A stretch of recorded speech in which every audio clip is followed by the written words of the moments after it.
Hello students, welcome to tutor classes commerce. This is Sunil Sharma. आप सभी का आज के इस वीडियो सेशन में स्वागत है गाइस। हम यहाँ पे कर रहे हैं एक्सपेक्टेड क्वेश्चंस टर्म 2 के लिए। तो गाइस, बिजनेस स्टडी का एग्ज़ाम आने वाला है, तो बिजनेस स्टडी के आज मैं आपको पूरी जो टर्म 2 के हैं मोस्ट एक्सपेक्टेड क्वेश्चन बताऊँगा क्लास 12 के लिए। तो चलिए शुरू करते हैं आज का सेशन। तो आज के सेशन में बेसिकली सबसे पहले तो आपको मैं बताने जा रहा हूँ सिलेबस क्या है। देखो, सिलेबस में जो लिखा हुआ है यहाँ पे स्टाफिंग, डायरेक्टिंग, कंट्रोलिंग और फाइनेंशियल मैनेजमेंट, फाइनेंशियल मार्केट और कंज्यूमर प्रोटेक्शन, ऐसे 6 चैप्टर से आपको क्वेश्चंस आएंगे। तो गाइस, ये 6 चैप्टर्स हैं, आपके लिए काफ़ी इंपॉर्टेंट है। इसमें मार्क्स की डिवीज़न भी आपके सामने स्क्रीन पर दी हुई है, तो आप देख सकते हैं कि कैसे क्या क्या है इसमें। तो फिर आगे मैं आपको मोस्ट एक्सपेक्टेड क्वेश्चन शेयर करने लगा हूँ। सबसे पहले बात करते हैं स्टाफिंग चैप्टर की। और ये जो पार्ट ए और पार्ट बी में आपको एग्जाम आएगा। पार्ट ए में स्टाफिंग, डायरेक्टिंग और कंट्रोलिंग 3 चैप्टर्स इंक्लूड हैं। टोटल 20 मार्क्स का एग्जाम आएगा। और जो दूसरा पार्ट है पार्ट बी, उसमें financial management, financial markets, consumer protection, ऐसे 3 चैप्टर्स हैं। तो टोटल इसमें भी 15 + 5 20 मार्क्स का आएगा। जो कंज्यूमर प्रोटेक्शन है उसमें 5 मार्क्स का आएगा। फाइनेंशियल मैनेजमेंट और फाइनेंशियल मार्केट में 15 मार्क्स के क्वेश्चन पुट किए जाएंगे। 10 मार्क्स जो है आपके वो पहले ही प्रैक्टिकल्स के हैं, प्रोजेक्ट वर्क के हैं। तो ऐसे आपका जो एग्जाम आएगा। तो गाइज, बात करते हैं कि कौन से मोस्ट इंपॉर्टेंट क्वेश्चन है, एक्सपेक्टेड क्वेश्चन है। चैप्टर 1 स्टाफिंग से शुरू करते हैं, ठीक है। तो स्टाफिंग से बात करते हैं, आगे बढ़ते हैं। आगे बढ़ने से पहले मैं जस्ट यहाँ पे सजेस्ट करूँगा कि अगर आपने इस चैनल को सब्सक्राइब नहीं किया तो गाइज आप ट्यूटर क्लासेस कॉमर्स को सब्सक्राइब कर सकते हैं, क्योंकि यहाँ पे आपको कॉमर्स रिलेटेड क्लास 11th और 12th की वीडियोज़ वगैरह मिलती है। तो गाइज, सबसे पहले बात करते हैं स्टाफिंग चैप्टर की। स्टाफिंग में मोस्ट इंपॉर्टेंट मैं आपको शॉर्ट आंसर टाइप क्वेश्चंस और लॉन्ग आंसर टाइप क्वेश्चंस जो है वो बताऊंगा। शॉर्ट आंसर और लॉन्ग दोनों वैरायटी के क्वेश्चंस बताऊंगा। पहले बात करते हैं लॉन्ग शॉर्ट टर्म का क्वेश्चंस। जो फर्स्ट क्वेश्चन बनता है इस चैप्टर से वो बनता है state any 4 points of importance of staffing function of management. तो गाइस, काफ़ी इंपॉर्टेंट क्वेश्चन है। तो 4 आपने फंक्शंस बताने हैं, इंपॉर्टेंस फंक्शन बताने स्टाफिंग के। तो इसमें बेसिकली स्टाफिंग आप लिख सकते हैं कि स्टाफिंग मोस्ट इम्पोर्टेंट फंक्शन है उसका मैनेजमेंट का।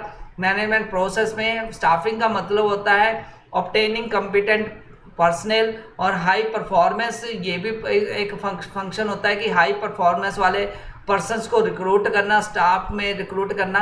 कंटिन्यूस सर्वाइवल और ग्रोथ के लिए भी, कंपनी की ग्रोथ के लिए, एंटरप्राइजेस की ग्रोथ के लिए भी प्लानिंग में स्टाफ को रिक्रूट करना पड़ता है। Optimisation, utilisation of human resources, helping in the organisation goal के लिए भी स्टाफ को रिक्रूट किया जाता है। तो ऐसे आपने डिफरेंट फंक्शंस हैं, उनके बारे में बताना है। तो ये है फर्स्ट आपका मोस्ट इंपॉर्टेंट क्वेश्चन।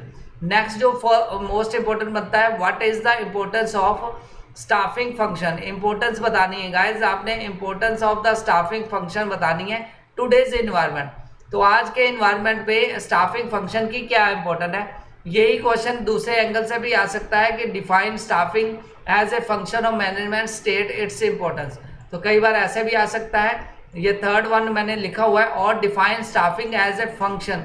तो staffing as a management function के रूप में क्यों इंपॉर्टेंट है ये बता सकते हैं। इन टुडेज कॉम्पिटिटिव वर्ल्ड जो स्टाफिंग की क्या वैल्यू है, क्या है। तो यहाँ पे आप बता सकते हैं कि स्टाफिंग जो मोस्ट इंपॉर्टेंट फंक्शन है, स्टाफिंग इंश्योर करता है availability of most suitable and capable persons for the various jobs. मतलब स्टाफिंग का मतलब होता है रिक्रूट करना right person for the right task. तो सही पर्सन को रिक्रूट करना ही स्टाफिंग आती है। तो राइट पर्सन को रिक्रूट करना ये एक objective of the organisation fulfil करता है। और by placing right person at right job it ensures the better performance, जिससे बेटर परफॉर्मेंस होती है, ये भी आप बता सकते हैं। स्टाफिंग इंश्योर करता है continuous survival and growth of the enterprises, क्योंकि सक्सेशन प्लानिंग मैनेजर जो करता है, कंटिन्यूस प्लानिंग करता है, उसमें ऑर्गेनाइजेशन की ग्रोथ भी स्टाफिंग पे डिपेंड करती है। क्योंकि अच्छा स्टाफ होगा, अच्छे वे से प्रोडक्टिविटी इंक्रीज करेगा, तो जो एंटरप्राइजेज है वो ग्रो करेगी। तो इस तरह आप पॉइंट्स लिख सकते हैं इसके बारे में। नेक्स्ट जो इम्पोर्टेंट क्वेश्चन है, इसी में मैं आपको पीडीएफ भी प्रोवाइड कर दूंगा। आप पीडीएफ मैं लिंक शेयर कर दूंगा, आप at the end of video आपको लिंक मिल जाएगा, तो वीडियो पूरी देखना, आपको बहुत सारे क्वेश्चंस पता चल जाएंगे। और मैं लिंक शेयर कर दूंगा, आप पीडीएफ डाउनलोड करके इसको प्रैक्टिस भी कर सकते हैं इन क्वेश्चंस को। तो गाइज ये मोस्ट एक्सपेक्टेड क्वेश्चन है। नेक्स्ट क्वेश्चन नंबर 4 बनता है स्टाफिंग से। State any 3 merits of the external main 3 merits of the external source of recruitment. External source of recruitment की 3 आपने मेरिट्स बतानी है। कौन कौन सी मेरिट्स यहाँ पे निकल के आती है? तो गाइज एक्सटर्नल सोर्स के बारे में बताना है, इसकी मेरिट्स। तो इसमें ये आ सकता है कि वाइडर चॉइस होती है एक्सटर्नल सोर्स से, और सेकेंडली क्वालिफाइड पर्सनल मिल जाते हैं, फ्रेश टैलेंट मिल जाता है। तो ये आप इसकी मेरिट्स बता सकते हैं कि इसके क्या फ़ायदे हैं एक्सटर्नल रिसोर्सेज के। नेक्स्ट जो क्वेश्चन बनता है वो बनता है 3 लिमिटेशन बतानी है एक्सटर्नल रिसोर्स की।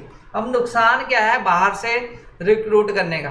तो basically dissatisfaction among existing employees भी हो सकता है। अगर हम आउटसाइडर को रिक्रूट करते हैं तो प्रमोशन के लिए, कोई पर्टिकुलर टास्क के लिए, तो जो एग्जिस्टिंग है उसमें भी डिससेटिस्फैक्शन हो सकती है। और सेकेंडली जो मोस्ट लिमिटेशन है वो है कॉस्टली प्रोसेस। ये जो एक्सटर्नल सोर्सेज है वहाँ से हमें कॉस्टली प्रोसेस हो सकती है, कॉस्ट ज़्यादा लगती है, तो कॉस्टली प्रोसेस है, ये पॉइंट भी आप मेंशन कर सकते हैं। थर्डली ये लेंथी प्रोसेस है, टाइम कंज्यूमिंग प्रोसेस है, ये भी इसकी एक लिमिटेशन है। तो इस तरह आप लिमिटेशंस बता सकते हैं कि एक्सटर्नल सोर्सेज की रिक्रूटमेंट में क्या लिमिटेशन है। ये काफ़ी इंपॉर्टेंट क्वेश्चन है। क्वेश्चन नंबर 6 की तरफ बढ़ते हैं। ये state benefit of the external, अभी हमने एक्सटर्नल किया, अब इंटरनल के बेनिफिट और इंटरनल की लिमिटेशन। जैसे मैंने बताया एक्सटर्नल की लिमिटेशन, एक्सटर्नल के बेनिफिट, ऐसे ही इंटरनल के भी बेनिफिट और उसके नुकसान आपने कवर कर लेने हैं। तो ये आपको इसमें काफ़ी जो आपके वहाँ पे उसकी लिमिटेशन थी, इसकी एडवांटेजेस बन जाएगी इंटरनल की, और जो उसके एडवांटेजेस थी वो इसकी लिमिटेशन बन जाएगी। तो गाइज यहाँ पे नेक्स्ट क्वेश्चन आता है, why are internal sources of recruitment suitable for the more economical. More economical क्यों होता है, सस्ता क्यों होता है, कम खर्चा क्यों लगता है? तो ये एडवांटेजेस ऑफ द इंटरनल आपने लिखना है जो रिसोर्सेज है रिक्रूटमेंट के। तो ये उसके पॉइंट ऑफ व्यू से आपने इसका आंसर दे देना है। नेक्स्ट जो क्वेश्चन बनता है वो है, selection is a negative process, do you agree. Selection negative process है, क्या आप इससे एग्री करते हैं कि नहीं करते हैं? तो मैं तो यहाँ पे बोलूँगा यस, सिलेक्शन जो है मैं एग्री करता हूँ, यस इसका आंसर आ सकता है। यस जो सिलेक्शन है वो एक नेगेटिव प्रोसेस है। Yes as selection is choosing from among the candidate of the ones who best meet the position of the requirement, क्योंकि हमें बेस्ट राइट पर्सन चूज करना है। To achieve this target candidate are required to take a series of test and interviews in different stages. At each stage many candidates जो होते हैं eliminated and only a few candidates move to the next stage. The process of elimination continues till the right ones are finalise. The above scenario जो है, जो मैंने सारा बताया, clearly establish करता है fact that selection is the process through which the unsuitable candidate are rejected and suitable ones are chosen, therefore it is regarded as negative process. Unsuitable को हमने हटाते गए हैं, राइट पर्सन को चूज किया है, तो इसलिए इसको हम बोलते हैं नेगेटिव प्रोसेस। काफ़ी इंपॉर्टेंट क्वेश्चन है, आप इसको बेटर वे से कर सकते हैं, अपनी बुक में आपको मिल जाएगा बड़े बेटर वे से। नेक्स्ट जो इंपॉर्टेंट क्वेश्चन बनता है, what is mean by recruitment का क्या मतलब है, how it is different from selection से कैसे डिफरेंट है। और नेक्स्ट जो इंपॉर्टेंट है, list and explain the different type of test used in the selection process. कौन कौन से टेस्ट जो यूज़ किए जाते हैं सिलेक्शन प्रोसेस में, उसके बारे में बताना है। तो आप लिख सकते हो यहाँ पे कौन कौन से टेस्ट होते हैं। प्रीलिमिनरी टेस्ट होता है, सिलेक्शन टेस्ट होता है, इंटरव्यू वगैरह होता है, तो उसके बारे में आप बता सकते हो।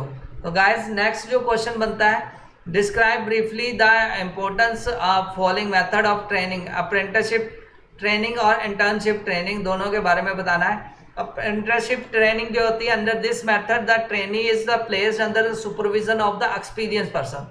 जो ट्रेनिंग लेने आया है उसको एक्सपीरियंस सुपरविजन के अंदर प्लेस किया जाता है, और इम्पार्ट हिम नेसेसरी स्किल्स जो प्रोवाइड की जाती है सो दैट वो ट्रेन हो जाए।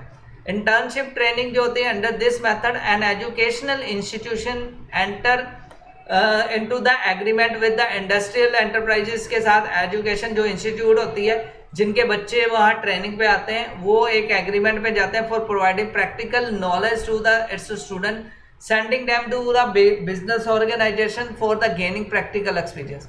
तो बेसिकली जो सेकंड वन है उसमें इंस्टीट्यूशन एजुकेशन इंस्टीट्यूशन के students just for the knowledge upgradation के लिए आते हैं, लेकिन अप्रेंटिसशिप में सुपरवाइजर के नीचे एग्जैक्टली काम किया जाता है। तो नेक्स्ट क्वेश्चन बनता है differentiate between on job training और ऑफ जॉब ट्रेनिंग में क्या डिफरेंस, काफी इंपॉर्टेंट है क्वेश्चन, तो ये भी आपको पूछा जा सकता है एग्जाम में, तो गाइज इसकी भी आप प्रैक्टिस कर सकते हैं। नेक्स्ट बढ़ते हैं लॉन्ग टाइप क्वेश्चंस। तो इस चैप्टर के जो लॉन्ग टाइप क्वेश्चंस हैं वो भी हम देख लेते हैं। तो लॉन्ग टाइप जो क्वेश्चंस हैं वो बनते हैं, सबसे पहला क्वेश्चन तो बनता है define the staffing process and various steps involve in it. कौन कौन से स्टेप्स इसमें इन्वॉल्व है स्टाफिंग प्रोसेस में वो बताने हैं आपने, तो काफी इंपॉर्टेंट क्वेश्चन निकल के आता है। Describe briefly the steps of the process of staffing, चाहे ये क्वेश्चन कर लें चाहे फर्स्ट वन कर लें, दोनों एक ही जैसे हैं, तो स्टेप्स बताने हैं प्रोसेस के स्टाफिंग के कौन कौन से होते हैं। और जो थर्ड और करके है which process needs the crucial analysis of the man power, what are steps, तो अगेन यहाँ पे स्टाफिंग के जो स्टेप्स वगैरह पूछे गए हैं वो आपने मेंशन करने हैं। जो सेकंड इसमें इंपॉर्टेंट क्वेश्चन बनता है that is explain the various steps of the process of selection, same आता है, वो पहला जो था वो स्टाफिंग में था, अब सेकंड जो है सिलेक्शन प्रोसेस में क्या क्या स्टेप्स इन्वॉल्व है, कौन कौन से टेस्ट इन्वॉल्व है, तो उसके बारे में आपने बताना है। तो गाइज ये था फर्स्ट चैप्टर जिसके मोस्ट इंपॉर्टेंट क्वेश्चन मैंने आपके साथ शेयर किए। आगे बढ़ते हैं नेक्स्ट चैप्टर की तरफ। सेकंड जो चैप्टर है वो है डायरेक्टिंग। डायरेक्टिंग में शॉर्ट आंसर टाइप क्वेश्चन कौन से इंपॉर्टेंट है वो भी देख लेते हैं। सबसे पहला क्वेश्चन है explain any 3 points that highlight the importance of directing function of the management. 3 function बताने हैं जिससे हम कह सकते हैं कि डायरेक्टिंग एक इम्पोर्टेंस है, डायरेक्टिंग की क्या इंपॉर्टेंस है मैनेजमेंट में वो हमने बताना है। तो गाइज ये इंपॉर्टेंस के जो भी आपके पॉइंट्स बनते हैं आप वो मेंशन कर सकते हैं यहाँ पे, तो काफ़ी इंपॉर्टेंट क्वेश्चन बन जाता है डायरेक्टिंग का ये फर्स्ट क्वेश्चन। बेसिकली इसके साथ आपको केस स्टडी बेस पे क्वेश्चंस आएंगे, जो पैराग्राफ बेसिकली मैं थ्योरी के ही पॉइंट है यहाँ पे हाईलाइट कर रहा हूँ। तो यहाँ पे आपने explain 3 points of the importance of the directing बताना है। तो आप इसमें ये लिख सकते हैं कि इंटीग्रेट करती है डायरेक्टिंग एम्प्लॉय के साथ, इम्प्रूव करती है उसकी एफिशिएंसी जो एम्प्लॉयज़ होते हैं कंपनी के, और फैसिलिटेट करती है चेंज में। तो ये आप इसकी इंपॉर्टेंस वगैरह बता सकते हैं। नेक्स्ट जो क्वेश्चन बनता है इसी में वो बनता है explain the meaning and the 3 characteristics of the directing. Directing के 3 कैरेक्टर्स बताने हैं, इंपॉर्टेंस के पॉइंट ऑफ व्यू से आप लिख सकते हैं। तो डायरेक्टिंग काफ़ी इंपॉर्टेंट है, तो आप डायरेक्टिंग पढ़ लेंगे तो आपको कैरेक्टरिस्टिक्स मिल जाएंगे यहाँ पे। तो आप लिख सकते हैं डायरेक्टिंग इनिशिएट एक्शंस को इनिशिएट करती है, directing take place all the level of management, सभी लेवल पर डायरेक्टिंग चलती है, ये भी एक इसका फीचर्स है। और नेक्स्ट है इनिशिएट करती है एक्शन का, और तीसरा जो है feature directing is a continuous process. तो ये 3 जो फीचर हैं आप इसमें मेंशन कर सकते हैं 3 कैरेक्टरिस्टिक्स। नेक्स्ट आता है name 3 assumptions of Maslow need of hierarchy theory में क्या है, तो आप मैस्लो की जो नीड हायरार्की थ्योरी है उसके बारे में मेंशन कर सकते हैं यहाँ पे। तो गाइज आगे बढ़ते हैं। नेक्स्ट जो इंपॉर्टेंट क्वेश्चन है वो है explain the various network of the formal communication. Formal communication क्या होती है, फॉर्मल कम्युनिकेशन के कौन कौन से नेटवर्क कौन कौन से आते हैं वो आप कर सकते हैं। मैं यहाँ पे बता रहा हूँ कि आपको कुछ इसके अलावा जो है वो आपको केस स्टडी भी प्रिपेयर करनी पड़ेगी, क्योंकि केस स्टडी बहुत इंपॉर्टेंट है, उसके बेस पर भी कुछ क्वेश्चंस आएंगे। तो गाइस यहाँ पे मैं एक्सप्लेन कर रहा हूँ कि various networks of the formal communication कौन से होते हैं। फॉर्मल कम्युनिकेशन के जो नेटवर्क्स आते हैं वो आप लिख सकते हैं यहाँ पे कि सिंगल चेन आता है नेटवर्क, या सिंगल चेन, उसके बारे में एक्सप्लेन कर सकते हैं, ठीक है। और भी आ सकता है। एक सिंगल चेन में आपको पता है कि in this network communication flow from every superior to its subordinate in a single chain. Single chain में ही कम्युनिकेशन फ्लो होती है। नेक्स्ट आप लिख सकते हैं व्हील चेन, ठीक है जी। सेकंड जो पॉइंट लिख सकते हैं व्हील चेन के बारे में बता सकते हैं, जो व्हील नेटवर्क के भी कह सकते हैं। थर्ड जो है सर्कुलर नेटवर्क क्या होता है उसके बारे में, फॉर्मल कम्युनिकेशन में सर्कुलर फॉर्म में जो नेटवर्क में मूव करती है इंफॉर्मेशन वो भी लिख सकते हैं। फ्री फ्लो भी आप बता सकते हैं। तो ये क्वेश्चन काफ़ी इंपॉर्टेंट निकल के आता है। नेक्स्ट जो इंपॉर्टेंट निकल के आता है क्वेश्चन इनफॉर्मल के आपने बताना है, इनफॉर्मल कम्युनिकेशन के। और जो नेक्स्ट उसके बाद आता है क्वेश्चन वो आता है फॉर्मल और इनफॉर्मल कम्युनिकेशन के बीच में डिफरेंस। तो गाइस डिफरेंस वाले क्वेश्चन जरूर पढ़ के जाना, उसमें काफ़ी आपको क्वेश्चंस आ सकते हैं। तो डिफरेंस यहाँ फॉर्मल और इनफॉर्मल के आप बता सकते हो। फॉर्मल जो based on the formal superior subordinate relationship होता है, लेकिन इनफॉर्मल में based on the interpersonal contact होता है। फॉर्मल सिस्टमेटिक और ऑर्डरली चलता है और अनसिस्टमेटिक और इरेगुलर फॉर्मेट में होता है। तो ये आप मेंशन कर सकते हैं इनफॉर्मल के बारे में। तो गाइस आगे बढ़ते हैं। नेक्स्ट जो है इस ये चैप्टर का मैंने आपको इंपॉर्टेंट क्वेश्चन बताए। अब मैं बात करता हूँ लॉन्ग आंसर टाइप क्वेश्चंस। तो इसमें एक most important long answer type question निकल के आता है, discuss in brief the process of the communication and show the process through diagram. तो आपने डायग्राम बना के कम्युनिकेशन के बारे में डिटेल में बताना है। तो ये क्वेश्चन एक लॉन्ग क्वेश्चन में आपको पुट किया जा सकता है। नेक्स्ट जो चैप्टर है वो है कंट्रोलिंग। कंट्रोलिंग के जो मोस्ट इंपॉर्टेंट क्वेश्चन है वो भी बता देता हूँ, एक्सपेक्टेड क्वेश्चन। फर्स्ट जो क्वेश्चन आता है, explain how controlling help in the accomplishment of the organisation goal. Organisation goal के अकम्प्लिश करने में कंट्रोलिंग कैसे हेल्प करती है, क्योंकि कंट्रोलिंग बहुत इंपॉर्टेंट है। कंट्रोलिंग का मतलब होता है एनालाइज करना कि क्या हमने परफॉर्मेंस की और क्या हमने उसको अटेन किया। तो इसके बारे में आप बता सकते हैं अकम्प्लिशमेंट ऑफ द ऑर्गेनाइजेशन गोल में हेल्प करती है overall. Judging the accuracy of the standard, just आपने ए फ्यू पॉइंट्स इसके बारे में लिखने हैं। नेक्स्ट जो क्वेश्चन है, explain the how controlling help in the, ये मैंने सेम क्वेश्चन डाल दिया यहाँ पे तो और करके ये सेम क्वेश्चन है। नेक्स्ट जो क्वेश्चन है, efforts and efforts to control everything may be end up on the controlling process. मतलब जो भी चीज़ हम अचीव करना चाहते थे वो सारी प्रोसेस जो एंड अप होती है कहाँ से, कंट्रोलिंग पे होती है। तो इसके बारे में आपने बताना है। इसमें आपने ओवरऑल जो बताना है कि क्या क्या इसके कंट्रोलिंग के बेनिफिट्स क्या है, कंट्रोलिंग कैसे हेल्प करती है डिसीजन मेकिंग में, कंट्रोलिंग का रोल मेन क्या आता है, वो सारा चीज़ बतानी है। मैनेजमेंट में कंट्रोलिंग क्यों इंपॉर्टेंट है वो आपने बताना है। नेक्स्ट जो आता है, ideal control technique is one that checks every bit of the performance. सही टेक्निक वही होती है जिसमें एवरी बिट ऑफ हमने चेक किया जा सकता है। तो इसमें again importance of the controlling आ जाएगी। तो उसमें एफर्ट्स के बारे में बताना है कि कंट्रोलिंग डिफरेंट लेवल पर कैसे कैसे हेल्प करती है मैनेजमेंट को उसके गोल्स अचीव करने में। तो गाइस लॉन्ग आंसर टाइप की क्वेश्चन की बात करें तो ideal control technique is one that checks the every bit of the performance. ये शॉर्ट में भी आ सकता है आपको, लॉन्ग में भी आ सकता है। और नेक्स्ट आता है जो गिव मीनिंग है of the controlling, explain the steps. तो यहाँ पे steps of the controlling process आपने एक एक स्टेप के बारे में बताना है। लॉन्ग क्वेश्चन में यही क्वेश्चन निकल के आते हैं। नेक्स्ट जो बात करते हैं पार्ट बी की, पार्ट बी में basically business, finance and marketing का टॉपिक है। उसके अंदर जो फर्स्ट आपका जो चैप्टर है टर्म 2 के लिए वो है फाइनेंशियल मैनेजमेंट। तो फाइनेंशियल मैनेजमेंट में जो फर्स्ट क्वेश्चन बनता है, give any 4 points explaining the role of the financial management. तो आपने role of the financial management के बारे में बताना है, 4 पॉइंट बताने हैं। बहुत इंपॉर्टेंट क्वेश्चन है, ये आपको एग्जाम में पूछा जा सकता है। तो फाइनेंशियल मैनेजमेंट के क्या रोल हैं वो आपने बताना है। तो गाइज अगेन यहाँ पे आप बता सकते हैं कि जो size of the composition of fix asset of the business में हेल्प करती है रोल मैनेजमेंट, क्वांटम और करंट एसेट को हेल्प करती है, breakup of the long term financial into debts और इक्विटी में हेल्प करती है, all the items of the profit and loss account में भी फाइनेंशियल जो है मार्केटिंग जो मैनेजमेंट है वो उसका रोल है। तो ये फर्स्ट क्वेश्चन है। सेकंड क्वेश्चन है, financial management is based on the 3 broad decisions, what are these. कौन से 3 डिसीजन हेल्प करती है।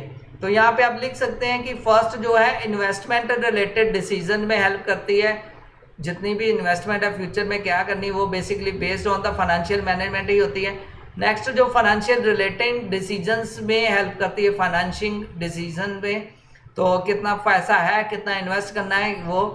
और थर्डली डिविडेंड रिलेटेड डिसीजंस में हेल्प करती है। तो आप इनके पॉइंट्स आप लिख सकते हैं, डिविडेंड, फाइनेंसिंग और इन्वेस्टमेंट। तो ये 3 पॉइंट्स इसमें एक्सप्लेन कर सकते हैं। नेक्स्ट जो इंपॉर्टेंट क्वेश्चन है, what are the main objectives of the financial management, क्या है वो आपने ब्रीफली एक्सप्लेन करना है। ऑब्जेक्टिव आप बता सकते हैं इसमें कौन कौन से ऑब्जेक्टिव्स आप कवर करोगे, ठीक है। तो ये आपको बुक में आराम से मिल जाएंगे ये क्वेश्चंस, ये कोई डिफिकल्ट नहीं है, आप इजी वे से इसको ढूंढ सकते हैं। तो गाइस ये क्वेश्चन आपके लिए काफी इंपॉर्टेंट है। Financial management is concern with the inflow and outflow of the money.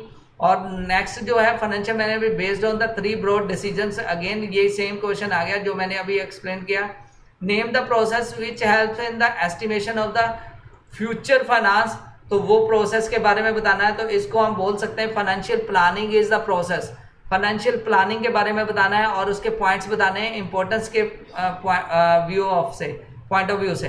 तो नेक्स्ट आता है डिस्टिंग्विश बिटवीन फिक्स एसेट्स और वर्किंग कैपिटल के बीच में क्या डिफरेंस है, ये भी काफ़ी इंपॉर्टेंट क्वेश्चन है।